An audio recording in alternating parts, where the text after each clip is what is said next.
Hallelujah. Simula pag-worship kanina, walang tigil ang agos ng luha. Kasi nakita ko si Paul, kasi si Paul kinikimo, alam ng lahat, diba? Naiyak ako kasi nasaan yung kabataan?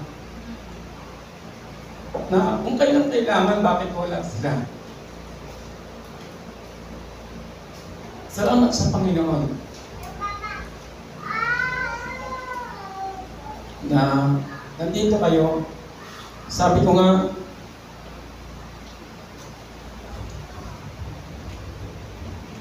sa leader ninyo, huwag mo na siyang gagamitin hanggat hindi sila nakikipag-usap sa akin. Hindi po tayo nagbigaruan sa paglilingkod sa Diyos. Amen. Salamat sa Panginoon. Nakapag-start na po kami ng prayer sa buong Puerto. Pero 3 lang po ang nakapasa. Naglulong ako na mas marami sana. Pero 3 lang yung nakapag-pray na walang absent ng 3 months. Yung kasi required na hinahanap ng Panginoon. Salamat sa Panginoon. Ang Diyos po ay hindi nagkulang sa atin. Amen. Kaya tayo narito, kaya tayo buhay. Kung meron tayong talento, paggamit natin sa Diyos. Hindi po magkukulang ang Panginoon sa atin. Ibibigay po ng Panginoon yung ating pangailangan. Salamat kay Paul. Paano kung si Dustin nagkaroon ng trabaho ay ng pasok? Si Paul pang magdadrums, wala nang magbibiskilan, di ba? Salamat sa Panginoon. Narito kayo. Paspasan kayo ng Diyos. Salamat sa inyo lang. Tayo po muna yung manalangin. Tayo po tumayo sa saglit lang. Salamat po, Panginoon, sa pagmamahal mo sa iyong mga anak sa lugar na ito. Ipakita mo, Lord, sa kanila yung tunay na pagmamahal, Lord, na matagal nang ibinigay mo sa kanila, Ama. Salamat po, Panginoon. Pagpalain ang bawat isa, Panginoon. At bigyan mo, Lord, ng lakas, Panginoon. Bigyan mo kami ng katalinohan sa umaga ito, Panginoon. Maunawaan namin yung mga salita, Panginoon. At salamat, Lord, sa aming Sunday School kanina, Panginoon. Tunay pong buhay ka, Panginoon. Salamat, Ama. Pagpalain mo ng mga salita sa umaga ito, Panginoon. At ako, Lord, bilang lingkod mo, tulungan mo ako, Panginoon, hindi maibahagi ayon sa iyong kalooban. Salamat po, Panginoon. Dalangin sa pangalan ng Panginoon Jesus. Amen. Thank you, Lord.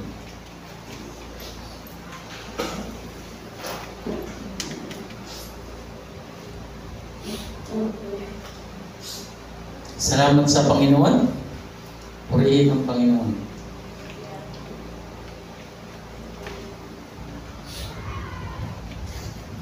Hallelujah.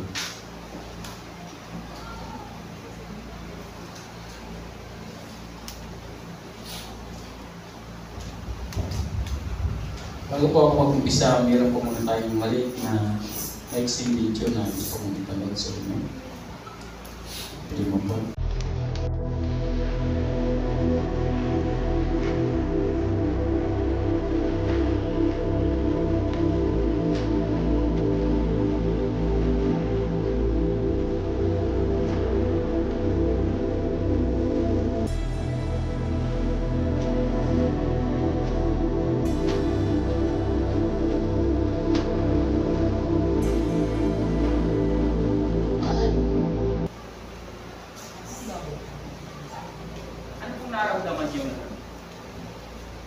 Anong naramdaman nyo? Yung natakot, itaas nyo yung kamay nyo. Sino nakaramdam ng takot? Sino yung nakaramdam ng saya? Yung nag-enjoy?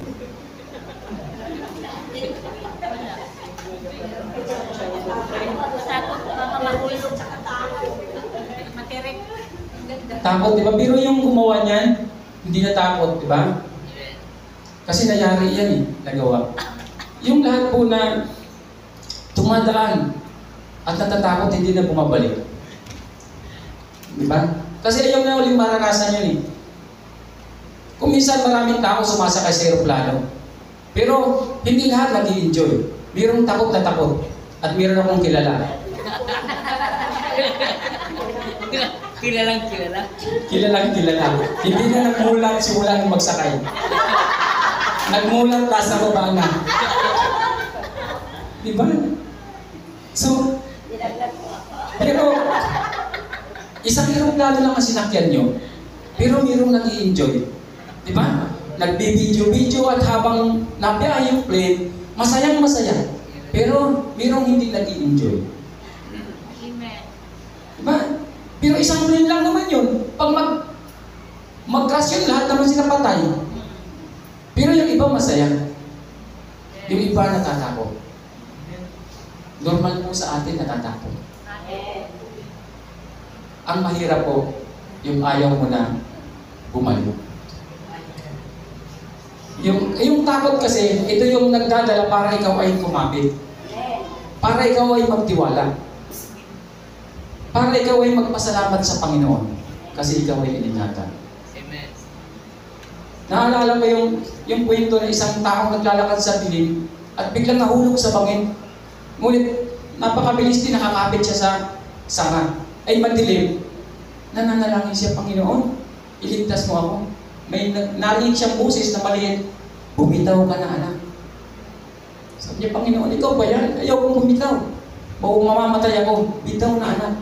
Magdamag siya nakakapit doon. Nung umaga na maliwanag na, sumilip siya sa baba, kanya na lang pala yung tikan ng sapatos mo. Nasa baba na, kung nagbitaw siya, dapat nakapagpahinga na siya, magdamag. Baka mayroon naman ang Diyos gusto pabitawan na sa inyo. Bitawan nyo na. Baka pagod na kayo, ngalay na kayo, pilit pa rin ninyong hinahawakan. Bitawan nyo na. Sabi ng Panginoon, anak, bitawan mo. Nung makita niyo yung bangin, usually, maparamdaman mo talaga takot, di ba? Pero wala kayo ron. Pero naramdaman nyo. Wala kayo ron. Bakit naramdaman nyo yung takot? Wala naman kayo doon eh. Layo na. Hindi ko alam kung saan bansa yan eh. Diba? Pero nararamdaman mo yung takot. Diba? Pag nagbanggit ako ng ice, yellow, ano nararamdaman nyo? Malamig, diba? Pag nagbanggit ako ng baha, ano na-imagine mo? Nung binaha ang puerto, pwede akong malunod, pwede akong magkasakit. Basta. Pero alam nyo, sa gitna ng baha, mayroong taong nagkakaroon ng kasaganaan. Naalala ko yun sa Manila, nagbaha. Yung isang tao na medyo ginawa niyang opportunity yung baha. Naggawa siya ng balsa, tinawid niya yung mga tao. Habang may baha, kumikita siya. Sa kabila ng sakuna, siya ay kumikita. Diba? Mapapansin mo, bakit? Pare-pareho naman kayong binaha, pero mayroong nagpapasalamat at mayroong nagagalit. Pero pare-pareho kayo ng area. Nakatanggap ng treaty pa. Nakatanggap pa ng treaty. Mayroong nagkasakit, patuloy nagpapasalamat sa Diyos. Kasi kung kailan may sakit, saka pinagpapala. Mayroong ang lakas ng katawan, siging reklamo. Eh bakit? Kahit pagkain wala kami, hirap kami. Naalala ko yung tuloy isang taong naglalakad. Sabi niya, ang bihira naman, wala akong bagong sapatos. Galit na galit, inis na inis. Pagdating sa kanto, nakakita ng taong putol ang dalawang paa, ang saya-saya. Tumatawa pa. Ang sitwasyon po natin, conforme sa pagtitiwala mo sa Diyos. Ang pamagat po ng ating pag-aaralan sa umaga ito, magtiwala ng lubos sa ating Diyos. Sa Diyos. So, sino ba yung nagtitiwala sa Panginoon? Alam po ninyo, madaling sabihin na lahat tayo nagtitiwala sa Panginoon. Pero alam na, yung pinag-aralan natin kanina sa Sunday School, halos magkatugma yung aming mensahe ni Pastor Lito Sumaliling. Kasi, ang pastor na yan eh. Salamat sa Panginoon. Hindi po nagkukulang ang Diyos. Magtiwala ng lubos sa Diyos. Baka mayroon ng pinabibitawan ng Panginoon sa iyo. Bitawan niya. At ini-encourage ko yung gustong tumugtog, ipagamit po natin sa Panginoon yung ating talento. Bigay natin sa Diyos. Kasi galing naman yan sa Kanya. Ang sabi po sa awit, chapter 55, verse 22, sabi niyan, ilaga kay Yahweh ang iyong suliranin. Aalalayan ka at ipagtatanggol rin. Ang taong matuwid, di niya bibiguin. Ang sabi niyan, ilaga kay Yahweh iyong suliranin. Aalalayan ka niya at ipagtatanggol rin. Hindi ka lang niya pagpapalain. Kung mayroon pang gustong umatake sa iyo, ipagtatanggol ka pa niya. At kung mayroon kang kahilingan, ang sabi ng Panginoon, hindi, ang taong matuwid, hindi niya bibiguin. Ibibigay pa ng Diyos. Mayroon bang gano'n? Talagang, mayroon bang taong gano'n na pwede mangako sa iyo? Maaaring meron, pero hindi sigurado magagawa niya yun. Pero ang Diyos po sigurado magagawa niya.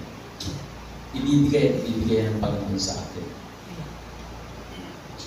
Pag nagbanggit ako ng apoy, anong nararamdaman niyo? Sinabi ko, ang laki ng sulok doon. Di ba? Ang layo sa iyo, pero nararamdaman mo, ang init siguro doon. Ang init doon kasi may apoy. Pag may apoy, mararamdaman mo yung init. Pag nagdating yung bagyo, malayo pa yung bagyo, balita pa lang, pero naniniwala kang may bagyo. At nag-prepare ka. Diba? Inaayos mo yung bahay mo. Kung may dingding, tinatanggal mo yung dingding. Ganun yung preparasyon ng sa Bicol sa amin sa Bicol noon. Pag may bagyo, ang mga doon, nakatali lang, nakabolt. Pag may bagyo, tinatanggal yung dingding, ilalagay sa sahig, at ang tao nasa ilalim. Pakalipas ng bagyo, ikakabit ulit. Parang walang nangyari. Diba? Kasi ang lakas ng bagyo sanay na ang tao doon Sanay na ang tao doon sa bagyo. Tinatawanan na lang yun nila. Kasi pakalipas noon, ang mahalaga doon, yung walang baha. Naaano sila ng lugar na walang baha. Kasi yung baha makapinsala. Masyadong maminsala ang baha. Yung hangin pakalampas doon, yung iba nga, may bolt ang kanilang, yero, tinatanggal nila pag binabawasan nila. Pagdating ng malakas na bagyo, pag signal number 3, number 4, binabawasan nila. Pakalipas ng bagyo, kakapit lang nila yun, parang walang nangyari. Diba? Yung preparasyon nila, kahit may bagyo. Sa buhay po natin, maraming bagyo. Pero hindi lahat ng dinaanan ng bagyo, bumabagsak. Kasi nakakapagpapalala. Kasi laging nakakulit sa Diyos. Nagtitiwala sa Panginoon. At pag nagtitiwala ka sa Panginoon, ibigyan ka niya ng wisdom. Iingatan ka ng Panginoon. Pag may lindol, sinabi na, may lindol. At doon ka sa fault line ng lindol, at hindi ka umalis doon, mapapahama ka. Pero pag umalis ka ron, hindi ka mapapahama. Ang Panginoon po ang may bigay sa atin ng lahat. Ang Panginoon po ang magbibigay sa atin ng tagumpay sa ating paglilingkod sa Diyos. Kung minsan tayo po ay natatakot sa mga nangyayari sa mundo, pero ang sabi ng Panginoon, lahat ng yan ay mangyayari. Amen. Yan po yung palatandaan na tayo ay iningatan ng Panginoon. Pag dumaan yung mga sakuna, pero patuloy kang binibigyan ng Panginoon ng tagumpay. Marami namang mga pinagdadaanan tayo, pero nananatili tayo. Kasi kasama natin ng Diyos. Amen. Wala pong imposible sa Panginoon. Pag sa Panginoon po tayo umasa. Ang mga bagay po, sabi ko nga, kung minsan may mga ginagawa ang Panginoon na kung kailan ka mayroong problema, saka ka may pagpapala. Diba? Talagang mapapansin mo na talagang mayroon talagang binibigay ang Panginoon na huwag mong sabihin sa Panginoon, Lord, Ang lagi mo lang ipag-pray sa Panginoon, kung mayroon mong pagsubok, bigyan mo ako ng lakas para ito'y aking mapagtagumpayan. Huwag mong ilihis, huwag mong lisan. Tuloy-tuloy ka lang. Kasi pag pumilo ka, mawawala ka dun sa focus mo sa Panginoon. Malilihis ka. Kaya ang Panginoon po ang nagbibigay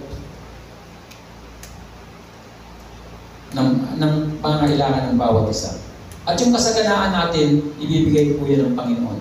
Ang sabi po sa awit 31 verse 19, kay sagana ng mabubuting bagay na laan sa iyo'y gumagalang. Nalalaman ng lahat ang iyong kabutihang loob, matatag ang pag-iingat sa nagtitiwala sa iyong lubos. Yan po sabi ng salita ng Panginoon. Ang sabi niya, kay sagana ng mabubuting bagay.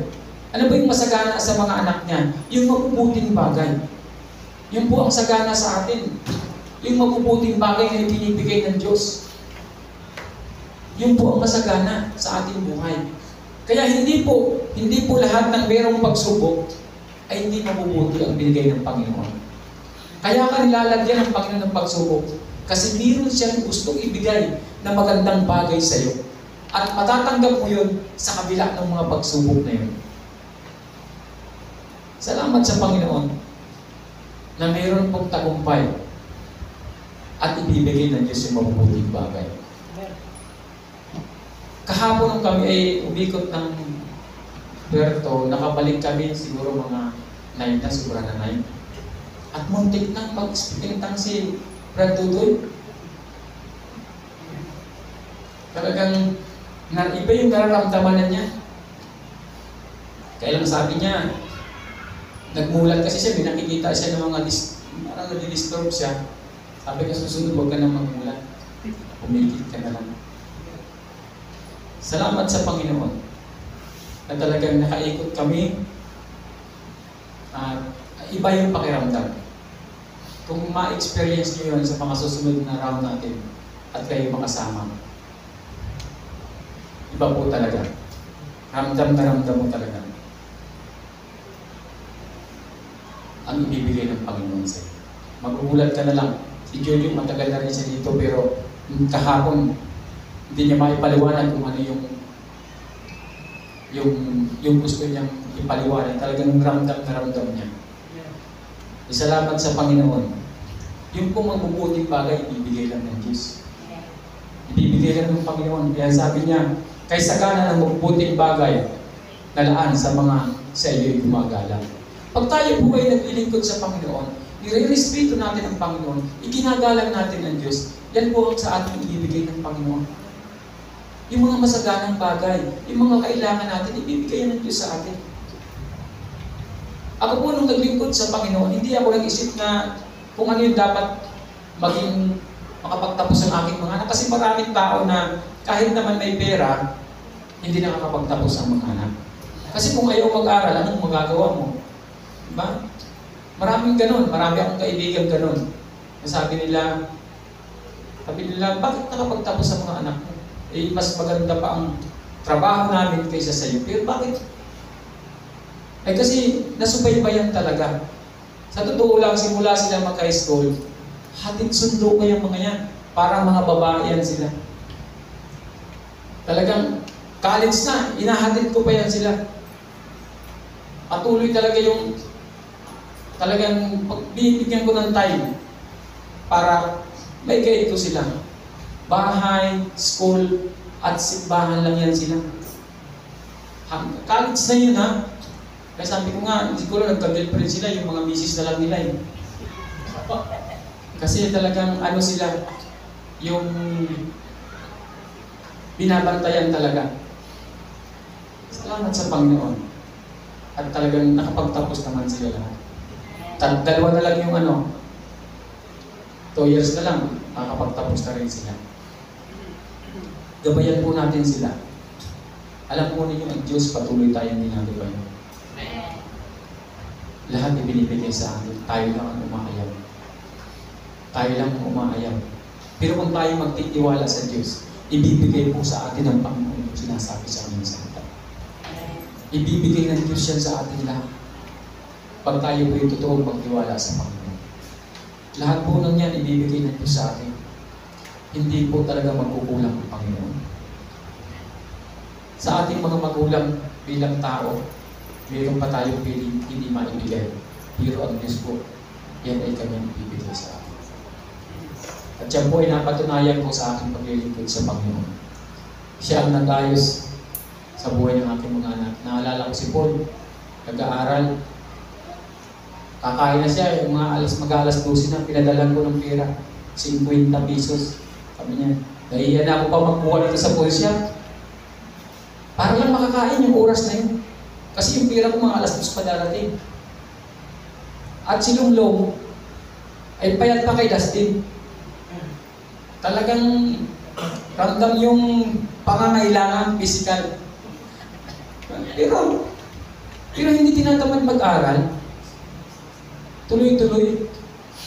At sila ay simula mag-high school, elementary high school, laging mayroong kuminsan na lang, hindi na kami nakaka-attend eh. Hindi na lang kinukuha yung mga medal nila, yung ribbon nila. Hindi na namin napupuntahan kung minsan. Pero patuloy na yung inaangat ng Diyos. Minsan uuwi sa bahay, may dalang pera.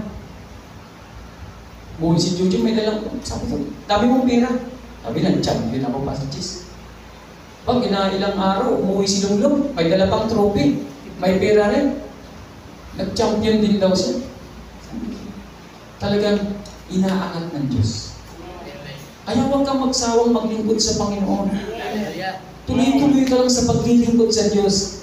Yung mga bagay na gusto mong makamit, ang Diyos po ang nag-a-arrange niya. Pag nagtiwala tayo sa Kanya, ang Diyos ang mag-a-arrange niya. Aayusin niya ng Diyos. Maaaring tayo pumalpak, pero pag ang Diyos po, hindi Diyos pumalpak. Siya po ang magbibigay sa atin ng lahat ng yan. At ang sabi po sa awit 86 verse 17,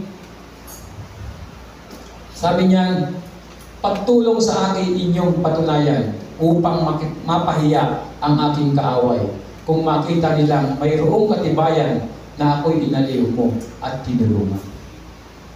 Gagawin po ng Diyos sa atin yan. Ipakikita ng Diyos ang kanyang pagtulong sa atin. Ipakikita yan ng Diyos. Ipakikita yan ng Diyos sa mga taong kapaligid sa'yo. Tandaan mo, maiiba ang sitwasyon ng buhay mo. Maaayos ang buhay mo.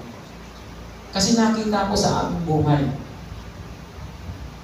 Nung kami ay mga magkakapagpipinsan kami, halos sabay-sabay kami nagsipag-asawa. Ako yung walang trabaho. Yung iba may mga business, may mga hanap buhay, nakapagtapos. Ako wala. At meron akong narinig na hindi ako makakapagpaaral ng anak. Kasi tricycle driver lang ako. At nag-i-extra-extra sa figure. Sabi nila, sabi ko, okay naman. Sabi ko, makagraduate lang ng high school yan. Magkuha ng driver license. Mag-tricycle driver, okay na yun. Sabi ko sa kanila, okay na yun. Meron akong minsan na, sabi niya ako talaga, dapat lahat ng mga anak ko makakapagtapos. Pero, ni isa, walang nakapagtapos. Yung mga anak ko na, wala naman akong pera para, pero pinagtapos ng Diyos. Ibinigay ng Panginoon. Nung si Lunglong, nasa PSU, kailangan niya mag-exam sa Manila. Walang pera. Sabi ko, mag-exam ka lang. Sabi ko, wala pa akong pahawak ng pera. Binigyan ng school. 40K. O, di ba? Kung isipin mo, paano nangyari? Pinatawag kami. Kaming dalawa. Punta raw kami doon kasi si Lunglong tatanggap ng pera. Bakit kaya? Naisama siya sa pakatanggap niya ng 40K. Nakapa Manila ng exam at nakapasa. Kaya, wala pong walang imposible. Yung mga bagay. Nagtrabaho siya sa labas, hindi niya nagustuhan ng trabaho kasi hindi maayos yung kanyang boss. Sabi ko, pahinga ka naman. Nagpahinga. Tinawagan. Pumasok ka na dito sa PSU.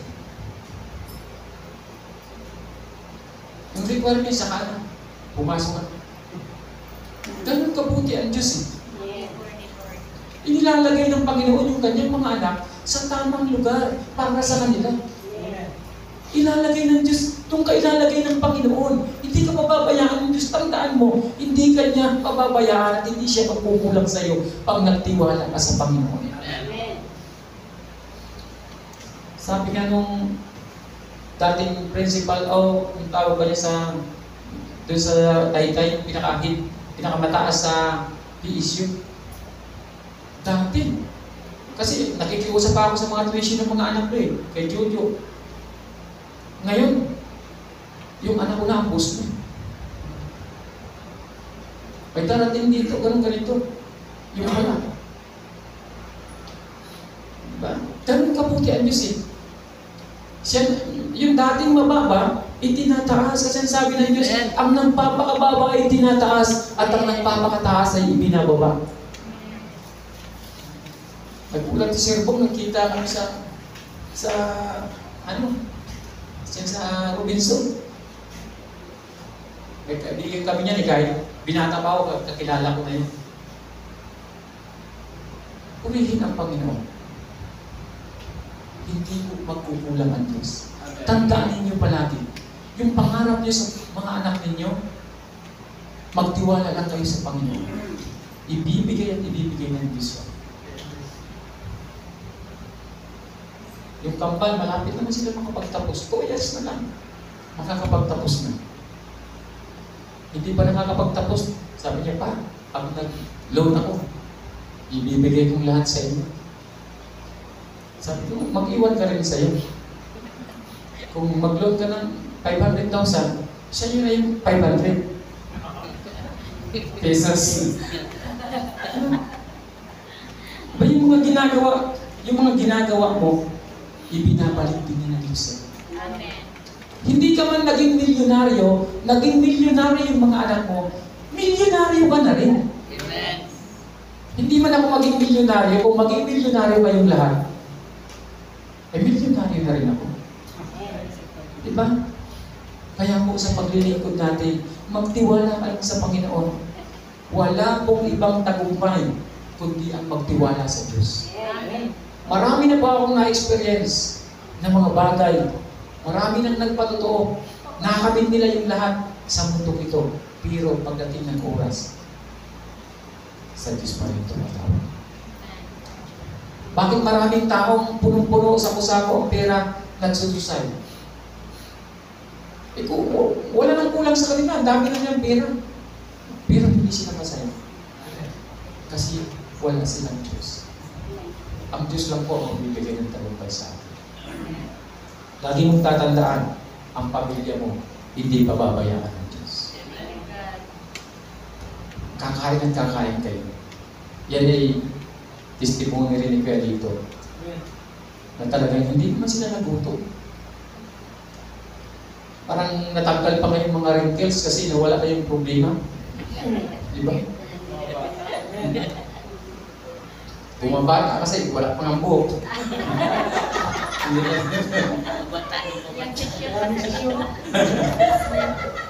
Hindi mo magkukulang ang Diyos eh. Pero alam nyo, pag ikaw ay tumikal sa Panginoon. Ang sabi po sa 2 Corinto chapter 10 verse 6, kapag lubos na ang inyong pagsunod, nakahanda kaming parusahan ang lahat ng mga ayaw sumunod. Tayo pong mga pinili ng Panginoon, tinawag ng Panginoon, accepted ka dyan. Pero kung ikaw ay lalayo, mawawalay sa kawan ng Diyos, mararanasan mo. Ang salita ng Diyos, sabi niya, mawawala ang langit at ang lupa, ngunit ang kanyang salita ay mananatiling hanggang wakas. So pag tayo nawalay sa kawan, ang sinisila po ng mga leon, yung mga tupang nawawalay sa kawan. Pag wala ka doon sa kawan, sigurado kong masisila ka. Makakain ka nila. Kahit po kayo ay maggatong ng apoy, yung maraming apoy, pag inihiwalay mo yung baga, oras lang, namamatay na. Kasi malayo siya doon.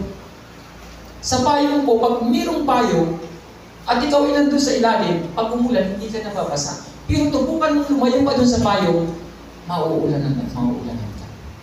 Pag wala ka dun sa covering ng Panginoon, masisila ka ng kalaban. Maaagaw ka. Hindi ka mapuputiktahan nung nagpapasto sa'yo. Kasi wala ka dun sa kawan, maliligaw siya. Lagi po natin ibigay sa Panginoon ang ating pagtitiwala.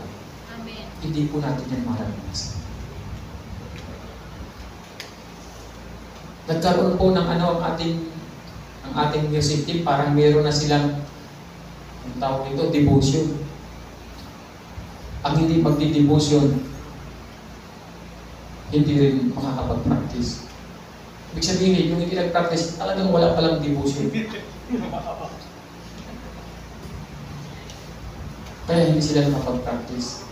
Eh kung gusto mong dalawang practice, dalawang devotion ang ipasa mo. Sabi ko kung ako, kung dadamihan kong devotion ko para kahit saan ako sumingit, pastora, wala ka sa akin lusot. Kasi dami kong devotion. Pag lagi mong pinupuri ang Diyos, walang lusot lahat ng blessings. Amen. Ibibigay ng Diyos yan sa'yo. Magtataka sila, bakit may blessing dito may blessing. Hindi mo na alam kahit sa lagay mo pa, pumapasok pa rin. Kasi nandun ka sa presensya ng Diyos. Nandun ka lagi sa kabirit ng Panginoon. Amen. Nandun ka palagi sa Kanyang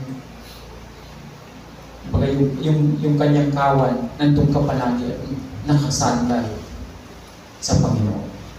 Kaya yung kabirit ng Diyos sa'yo, hindi mawawala.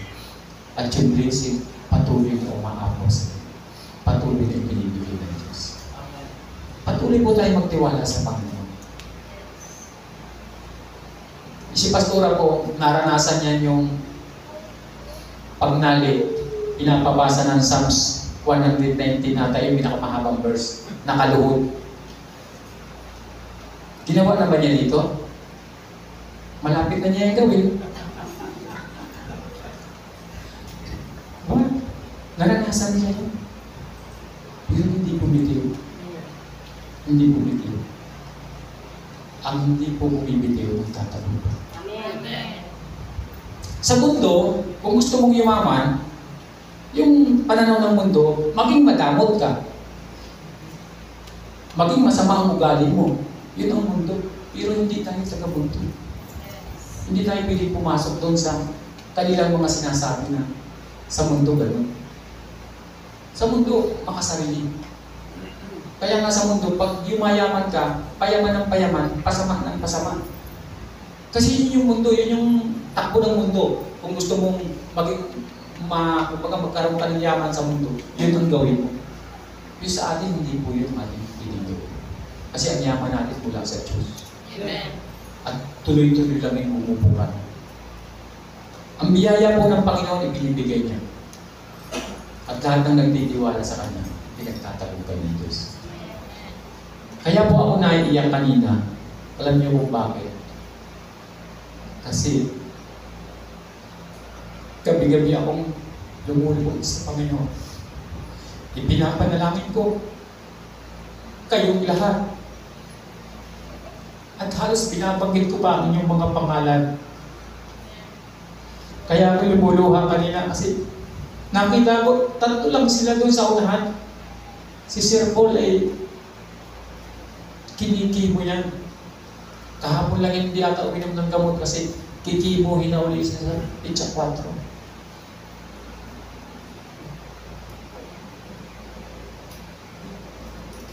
Bawat may dumadaan na mga inililihans ko kayo, ingatan kayo ng Panginoon sa biyahe ninyo. Ingatan kayo ng Panginoon sa pagtulog nyo sa inyong tahanan. Gabayan kayo ng Panginoon, huwag kayong gutumin ng Diyos. Pero bakit parang ang bigat sa kanilang sumunod? Para purihin ang Panginoon. Para gawin yung part nila. Pinili ka ng Diyos. Binigyan ka ng karapatan para purihin siya. Sana maramdaman man lang. Kung ako, ayaw nilang sundin. Kumapit lang sila sa Panginoon. Sundin lang nila ang Panginoon. Salamat sa Panginoon na si Sir Paul ay kaya na niyang tumugtog. Kahit nakaupo. Kahit nakaupo. Kasi yung walang devotion ay hindi pilit tumugtog. Ay malamang talagang wala silang devotion. Kaya hindi sila nag-practice. Salamat sa Panginoon. Sana po, lalo natin palalimin ang relasyon natin sa Diyos. Mahalin natin ang Panginoon para yung biyaya ibigay sa atin. Tayo po muna yung nalalangin.